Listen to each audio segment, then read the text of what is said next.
Thanks for logging on to ReadingPhillies.com and RTV for another installment of Web Talk. To my right, Reading Phillies right-hander Trevor May, Eastern League Pitcher of the Month for April, 5-0. That hadn't been done in that month since 2008. What did that recognition mean to you?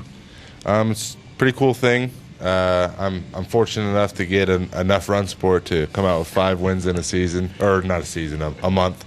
And it's a great way to start the season.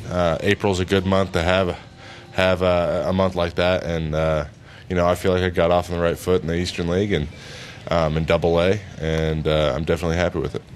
Sounds like a very modest and humble response to the question, but if you have to look and isolate at your own performance individually, anything in particular that stood out about your first 5 starts? To me, the number of walks, just throwing more strikes in general. Getting ahead of more batters, and I've been told all through the career and ever since I came to the Phillies that you throw strikes and good things happen. And I've had bouts where I haven't thrown any strikes at all and all these things, but I've never really done it consistently over a long period of time. And that saying goes a long way. You just throw strikes, and a majority of the time, good things are going to happen. You came off of such a strong 2011 season, Paul Owens Award winner in the Philadelphia Phillies organization. But how curious were you to see how things would go the first month with the Reading Phillies at Double-A?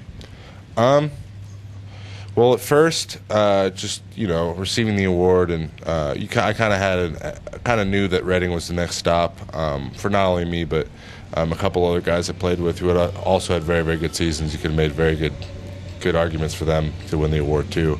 Could have really went to anybody on that team, but just kind of knowing I was going up here this year, there was a lot of anticipation, especially when I've kind of been looking forward to it for all season last year. It's my repeat season in Clearwater, and you always want to be at the next level. So coming in, I was a little excited to see. I heard we have really good fans here, and really good support and really good baseball atmosphere and baseball town, and I just wanted to kind of see what it was like. But as for performance-wise, I just tried to not really worry about it until I was out there, and just go with the game plan and stick to it, and whatever happened. When I in the past, I've put a lot of pressure on myself, and done some things that kind of worked against me to be successful, and I made it clear to myself that I was just going to go out and do everything in my power to have a good outing and get our team a win. And if it didn't happen, it doesn't happen. But I was fortunate enough. Like the bats are hot as they've ever been, and I just happened to throw some good strings, some good outings together. And I feel like I've taken a lot of good steps towards being consistent and going out every time and giving our team the chance to win. You mentioned the internal self-imposed pressure, and that's one type of pressure that someone could experience. But then there's the award, as we just discussed.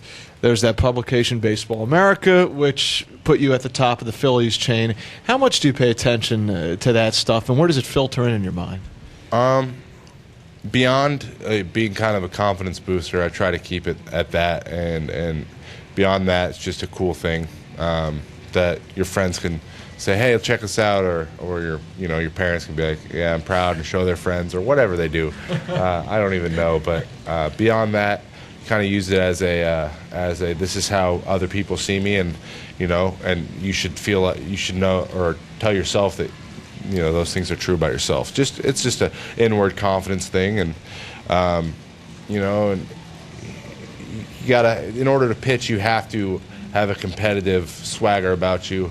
Not necessarily cocky or arrogant or any of those things, but just knowing that you can get the job done, and you in any situation you can come out on top is paramount to succeeding in this game. So I try to use it, kind of put it in the back pocket, and be like, these I've pitched well enough in the past to achieve these things. Why can't I just continue to do? Why not just continue to do it every time? And it's worked out pretty well so far.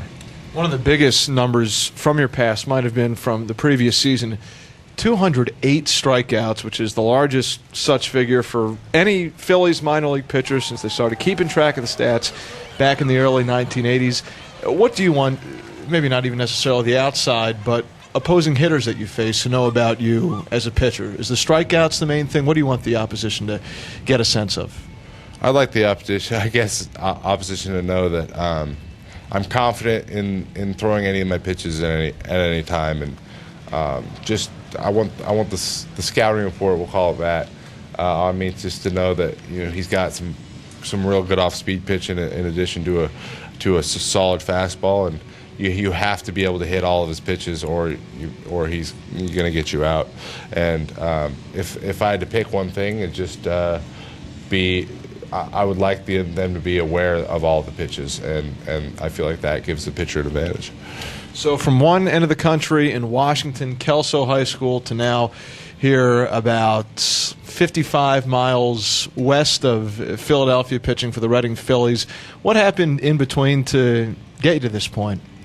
Well, gained about 35 pounds. Kind of filled out my body a little bit, and I've gone through a lot of maturity things, not only in my body but in my mind, and you kind of learn, just like when you go off to college, the same thing. You go to play professional baseball, and you kind of learn how to be an adult and take care of your own stuff. And with it's kind of a unique situation, having a kind of life where you're moving around all the time, and kind of having to take care of your own stuff, and your parents aren't always there to do it for you. And I was a guy who, in high school, I was really, really into school, and I was really into getting, good grades. And as long as my grades stayed up, I didn't have to get a job. That was my my deal with my parents, that they take care of gas and things as long as my grade point average stayed perfect. So I tried to. That was my job, was to do extra homework every night instead of going to an actual job.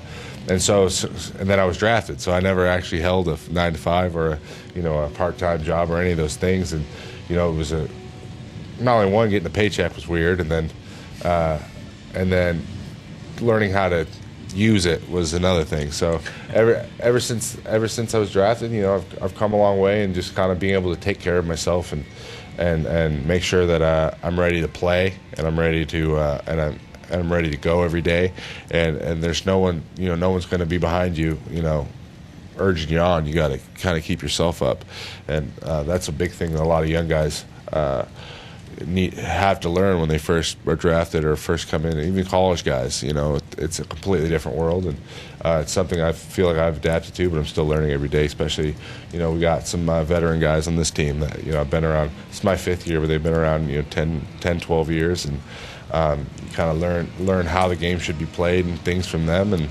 I'm learning every day. Sounds like a good arrangement, good parenting as well from the May family. You were in Philadelphia over the offseason in January for a rookie symposium. Charlie Manuel spoke there. Philadelphia Phillies first baseman Jim Thome was present as well. What was the biggest thing that they said that made an impression upon you?